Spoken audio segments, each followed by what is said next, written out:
Happy Wednesday, everybody. Welcome. A little few minutes behind. I apologize for that. Was leaving work, caught in some traffic, but glad to be here. Glad it's Wednesday.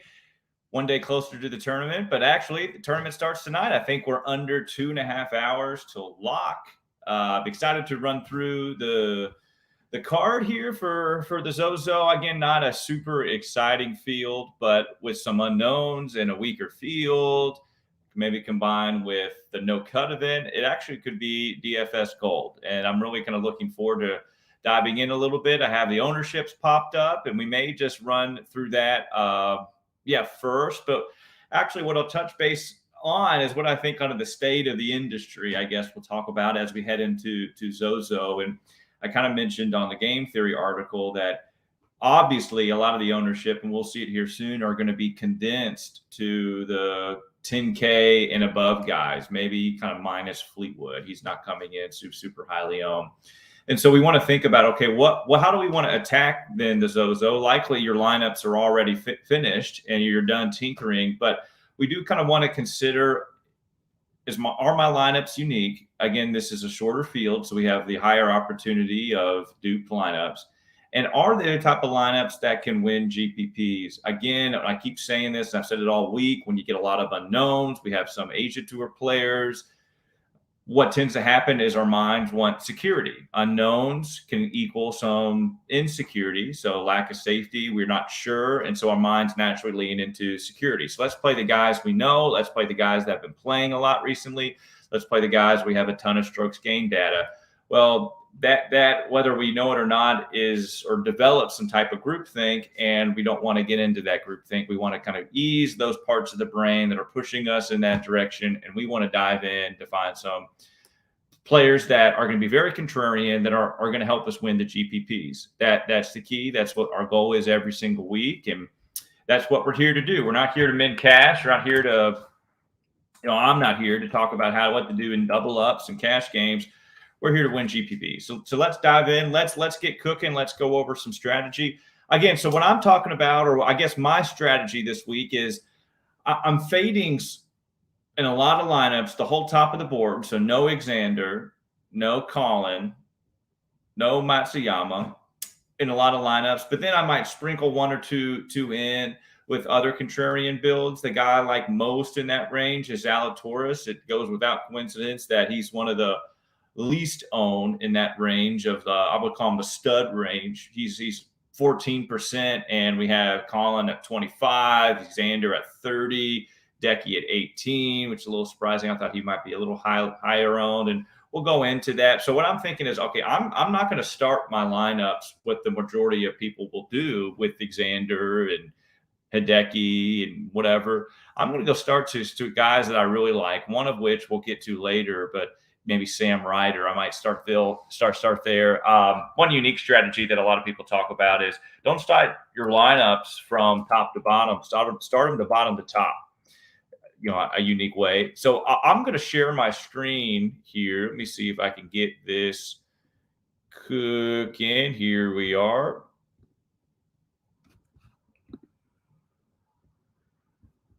Give me one sec. I got to figure out how to do this. All right, let's see if we can make sure you all see that. Yeah, it looks like you can. All right, so we have Colin, obviously the highest owned guy in the field, projected at 24, likely 25. We're going to round up. Again, if you're going to play Colin or you're going to play an Xander at 30%, the key thing is, okay, are your next 5 golfers, are they going to be unique enough? Are they going to be golfers that we'll find in the top of the GPP leaderboard come Sunday? Because even though that you might have projections that say Colin will play the best, and maybe we go down to Vegas because he's at 18, and your Vegas might be number 1 in your model like he is with me, and he might project to have the second highest owned fantasy points. We're not trying to optimize a lineup here based on projections. In a cash game, that's exactly what we want to do. But everybody is seeing that Vegas is going to pop on models. That's why he's 20% owned. We get that. So we need the guy that can have some extreme upside that's going to go low, that can kind of break the slate at this tournament. And so if you're starting with Decky, or if you're starting with Colin or Xander, one of these highest owned guys, you have to then say, like, I might have a rule, and they're not going to be paired with Vegas. They're not going to be paired with CT Pan. So just kind of things to consider. Will Zalatoris is so interesting. 14% is not highly owned for Willie Z. 14% is not highly owned for Willie Z. So I might go overweight on him. I already am in my lineup, so I just should speak definitively. But yeah, I'm going overweight on Willie Z at 14%. A great course fit. I kind of wrote him up, and maybe I'll talk a little bit about it in a second about Willie Z. I'm going to stop sharing my screen and go to some other data. So let's talk about just the strokes gained data behind Willie Z. Ranks 4th in my model. What's my model? My model is weighted percentages of strokes gained approach, ball striking, which I believe is going to be incredibly important this week. Strokes gained par 5. There's 4 of them. There's a lot of them. Obviously, some strokes gained par 3 metrics.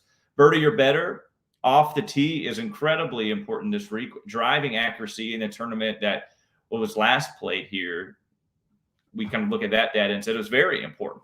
So those are some of, and around the green also. So those are the metrics that are included in my model this week. Willie Z ranks 4th in the last 24 rounds. One thing he does incredibly well, we know Willie Z to be this guy, is he ranks 8th in ball striking. Yeah, that's Willie Z. So Willie Z, this is a Willie Z course where I want a course where Willie Z has to drive it straight, because that's what he does, and can kind of kill it on approach and proximity. The thing that does have me worried, that if you want to fade Willie Z, again, we want to find reasons why a guy might be good chalk or bad chalk. You could say, hey, Willie Z's bad chalk, Rob, because he ranks 31st out of the whole field and around the green. That's almost middle of the field. It's just a little bit better. So like, all right, well, around the green is going to be important here. Willie Z's not so good, so that can give me reason to fade. I think Willie Z is going to ball strike this course to death, where he's not going to need to lean on around the green. And so I'm going to say I'm going to go overweight on him. He's 14%. I might not consider that chalky in a no-cut event. So I'm not going to say he's a chalk guy, but I think he's a great play, let alone the ownership. I think if he was 25% owned, I'd still go overweight. And we get this maybe massive ownership discount compared to the number I just threw out. Yeah, let's sign me up for that. Hideki not coming in with the greatest form, specifically with the putter. You know, Drew on the approach always talks about that putting travels, and he's right. Hideki almost lost 10 strokes gained on the green at the CJ Cup. So not very well. But hey, you get a flight over the pond, you go over to Asia, you know, who knows what can happen. Putting is so volatile. I'm not too concerned with that. He hit it well at the CJ, gained 3.2 on approach, 5.3 tee to green Decky did at the CJ. So hitting the ball just fine. I see reason to play Decky there. Fleetwood is the most interesting. So Fleetwood, I'm pulling up his ownership right now, is 7%. So wow. So we get a 10K guy, Tommy Fleetwood, at 7% owned.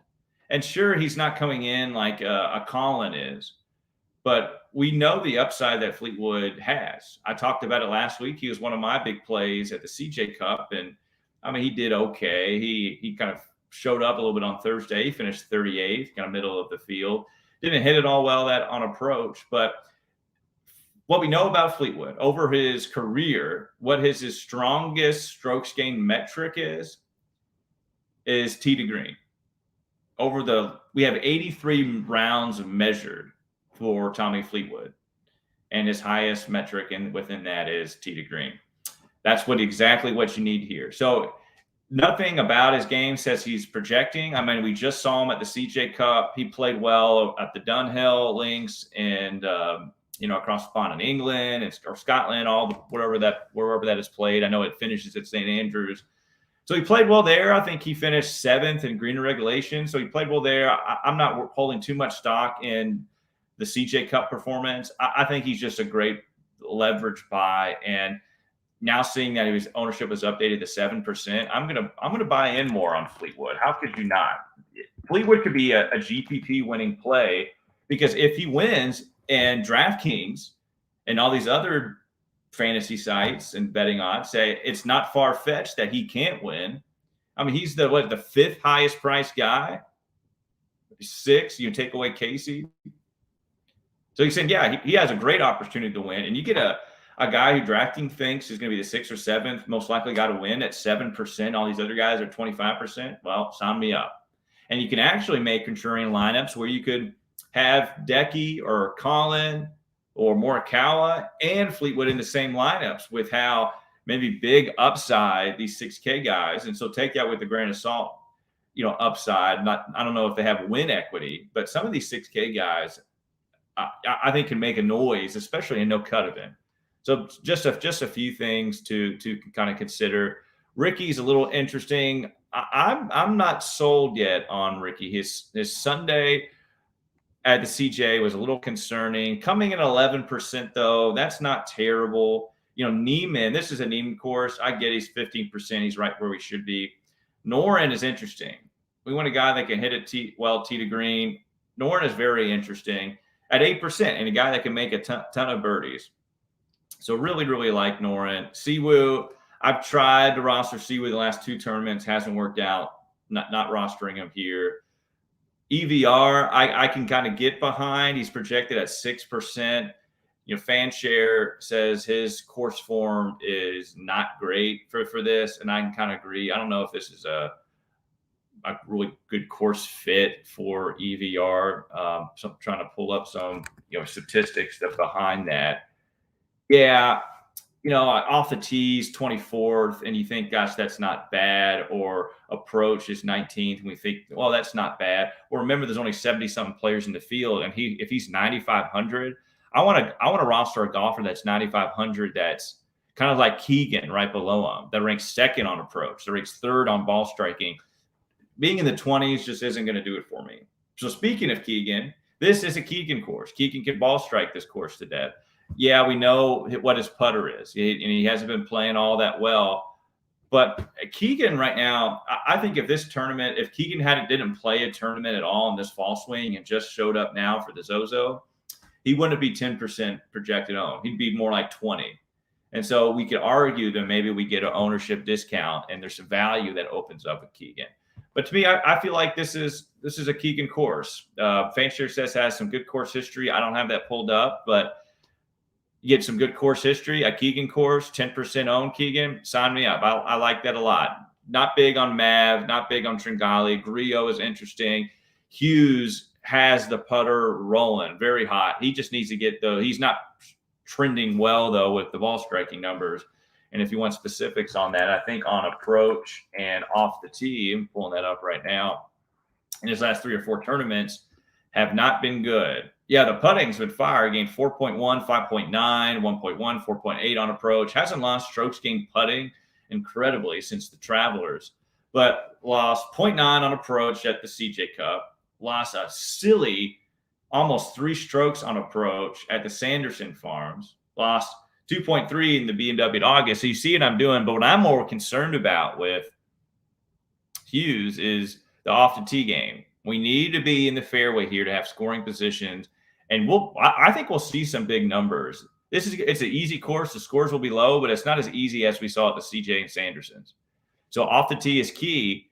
He's lost 1.1, 1.8, 3.4. Hasn't gained strokes since the Northern Trust off the tee. A little concerned about that with Mackenzie Hughes or the Canadian Jordan Spieth, as we call him. So Vegas, not going to talk to you a lot about Vegas. The key thing I'll just say on Vegas, if you love Vegas, make sure you go overweight on him. He's projected at 18%, like we said. Don't match the field with that 18%. You have to make a definitive. If you're entering 100 lineups, I know some of you do. Some of you guys stick to the 3-entry max. So let's go the 3-entry max route. If you like Vegas, and if you're going to roster Vegas, you got to roster them in all 3 of your lineups to go overweight, or you have a complete fade. Sitting on the fence with a guy like Vegas at 18% owned isn't going to do you any favors in the long run. You may have a good week, whatever, but you have to make a definitive statement. So you're either 3 lineups are going to help you stay off Vegas and you get leverage if he doesn't do well, or if you kind of say, gosh, I think he's really well, all 3 of your lineups have to have Vegas in them, and you got to bet on yourself to maximize your opportunity for yourself to be right and to win a GPP. Do not sit on the fence with a guy like Vegas. You can sit on the fence with a guy like Hughes if you like, I'm sure, but not someone highly owned with Vegas and not someone highly owned with CT Pan. You've read everything this week. I don't need to talk about CT Pan and Johnny Vegas, KH Lee for that part. But let's go into Carlos Ortiz. Carlos Ortiz, I've talked a lot about. So if you follow me, you kind of get it. He's trending terribly with the putter. Hasn't gained strokes putting, unfortunately, since the Northern Trust. But I really like how he's hitting the ball, especially last week. He could have been in the top 10 if he only lost one stroke putting. He lost 3.4, like I said last week, but he gained 4.6 on approach, 1.1 off the tee. That's where tee to green, he was 6.1. That's one of his biggest strengths is for Ortiz. And what we know, Ortiz, we have 140 almost measured rounds of Carlos Ortiz. He actually gained strokes putting over 140 rounds.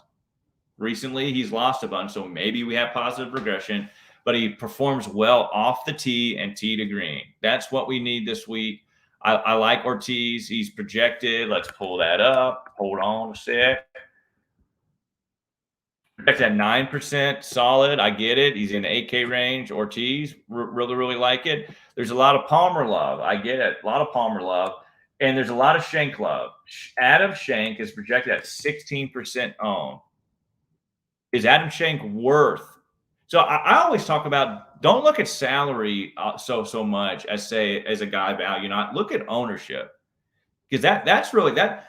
Once Thursday or for this tournament, once 7:30 on Wednesday hits, the salaries don't matter. What still matters though is the ownership. So the ownership is real currency here. Adam Schenk within that perspective is very expensive. And is Adam Schenk, should he be that expensive? So in the last 24 rounds, say maybe he's 7th in strokes gained par 5. He's 13th, 30 or better in some of these par 3 metrics. He's 11th, 18th in ball striking. So there's some things that could give you hope. But I'm saying no. If this tournament was simulated 100 times, I think more often than not we'd be wrong about Adam Schenk more than we'd be right. If a lot of people are just looking at the Shriners, surprised he didn't win. He gained 8.6 with the putter. That's incredible. What he does or what he did that kind of held him back was off the tee. That's what we know Adam Schenk to be. He's not yet recently hasn't been that great off the tee. That tells me all I need to know about why I should fade him. Now, if he was 10%, I would say, oh man, well, there's a lot of the reasons to buy. But when he gets that expensive with the ownership, there's more reasons for me to fade the guy. Nothing against him. Love the Schenkmeister. Yeah, Ortiz, big Ortiz guy. Jerz, big Ortiz guy. But this kind of, I think Ortiz played in the Olympics, and obviously that was in Japan. We saw Ortiz pop and hang around kind of a little bit on the weekend, or maybe actually I think he had that Sunday move up the leaderboard too. He popped on Thursday, contended for first round leader just for a little bit, I think. And then I think the guy who was first round leader, I can't think of his name, but was actually he's in this tournament too. Who am I thinking of? Who was first round leader at the Olympics? I'm asking anybody that's listening. And I can picture he's a dog. He's a UGA grad. Why can I not think of his name? He's a UGA grad, but he's from Switzerland or somewhere like that. Man, I cannot think of his name. But anyway, it doesn't even matter. Ortiz was contending, so throw out that narrative, or throw up the narrative, I should say it. Ortiz loves playing in Japan. It started here first. Matt Wallace is really interesting. I've seen his name a lot. But let me just tell you why I don't like Matt Wallace. I like Matt Wallace in longer courses because I think he does pretty well with the longer irons. He's not so great off the tee. And he doesn't actually get a lot of birdies considering. He ranks 36 in the field. That's halfway, and birdies are better gained in the last 24 rounds. But so does he have the firepower to get it done at 8K? So no, but I just don't like. Yeah, he ranks 11th and off the tee, but I know I've rostered a lot of Matt Wallace because usually he models out pretty well. I just can't get there. Luke List is a guy I can get there. I really like Luke List. I wish he wasn't so highly owned. I wish Luke wasn't so highly owned. He's projected at 15. So I'm having to make a decision, just like I was talking about with Vegas. Do I love Luke List enough to go way overweight on him or not? And likely no. The putting, we've ridden the Luke List chain before. If you're an avid DFS guy, you know what Luke List is. He always going to pop on models, but man, I can't. I've had my putting issues, and I got triggered with Adam Scott last week. So I'm going to say no. I'm going to be a fade. I wish he was lower owned because I want to roster him. I think this is going to be great. I think I bet him outright. I think he's a great outright. So let's just kind of move down. I want to go down to Matt Jones. I think you guys, if you follow me, you know that I'm a big Matt Jones guy this week. And not to just reiterate what I've kind of been saying, but I just want to give some perspective of why. And it really just goes into what maybe a strategy that I play, and it's just identifying trends. When Matt Jones won the Honda, and when he won the Honda, he won it. He just dominated that field. Out of the last, let's see, 1, 2, 3, 4, 5, out of 5 of the last 7, it looks like, tournaments heading into that tournament, the Honda, he gained on approach. That's surprising because over Matt Jones's career, we have 271 measured rounds with Matt Jones in strokes gained metrics. He's gained strokes on every single metric except for approach. Approach is not his strong suit. So when we can find a little trend that he's playing better for a short period of time on approach, we want to take advantage of it. And he didn't gain stroke at the CJ Cup. He actually lost strokes gained approach at the CJ Cup. He lost 1.6. But what I am really intrigued about is that this late summer into the fall swing progression of the strokes gained approach getting better. At the Wyndham, he actually made the cut and finished 70th at the Wyndham, losing 6.7 on approach. And how does he do that? Matt Jones kills it off the tee. He's a great off the tee player, and he's also amazing around the green, maybe even better around the green. Remember, we need around the green here. We need off the tee. So that just says Matt Jones to me. But again, coming back to his trend, lost 6.7, lost 3.2, lost 1.1, so a slight improvement. Then he gained 1.3 at the Shriners, lost 1.6 last week. But so maybe we could argue he's going back down the slope. But what I really, really like is I found that anytime Matt Jones gains almost 1.9 or more on approach, he usually contends. So I'm projecting if he can just gain 1.9 or better on approach, and if his off the tee and around the green game stays consistent like it has his whole years, Matt Jones will contend. And 1.9 is not asking a lot from Matt Jones. That's just 0.3 points better than he did at the Shriners.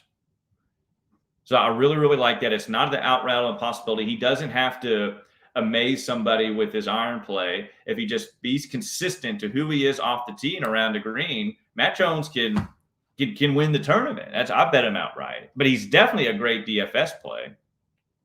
Fanshare right now has him at 15%. I don't think he's going to be 15%. Other services out there say he's 5%. I think it's going to be somewhere in between single digits. Love Matt Jones. Yeah, it could not work out because if he has an off game off the tee, he's going to finish near the back of the field, but that's not who Matt Jones is. So it was Sepp Straka. That's the guy I was thinking. That was the first round leader at the Olympics. Sepp is back.